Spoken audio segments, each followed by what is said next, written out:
নমস্কার বন্ধুরা, শুভ্রের এই ছোট্ট চ্যানেলে আপনাদের সবাইকে স্বাগত। আমি আজ চলে এলাম প্রতিদিনের মতন আমার একটি রান্নার ব্লগ নিয়ে।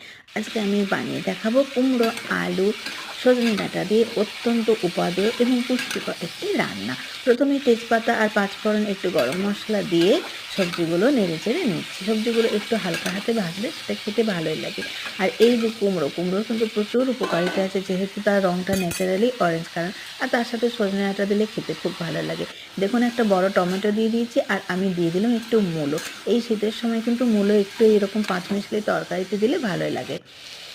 আর দিয়ে দিলাম কিছু মশলা ঘরে থাকা, যেমন লঙ্কা গুঁড়ো, জিরে গুঁড়ো, ধনে গুঁড়ো, হলুদ গুঁড়ো, সামান্য একটু লঙ্কা গুঁড়ো। এগুলো দিয়ে ভালো করে সবজিটা কষিয়ে নিচ্ছি। আর আমার রান্নার টেকনিকটা হচ্ছে, টমেটোটা এইভাবে আমি গোলভাবে ভেজে নিই, তারপরে এইভাবে ভালো করে স্ম্যাশ করে দিই, যখন টমেটোটা ভাজার জন্য একটু সফট হয়ে যায়। ভালো করে টমেটো আর মশলাটা খুব সুন্দর করে সবজির ভিতরে মিশিয়ে দিচ্ছি। তার উপরে পরিমাণ মতন জল দিয়ে দিলাম। সত্যি বলতে বন্ধুরা, এই কুমড়োর সাথে সজনেটা দিলে না, কুমড়োর স্বাদটা আলাদাই হয়। আর দিয়ে দিলাম আন্দাজ মতো নুন, ঢাকা দিয়ে দিলাম। হয়ে গেল কুমড়ো, আলু, সজনে ডাঁটা।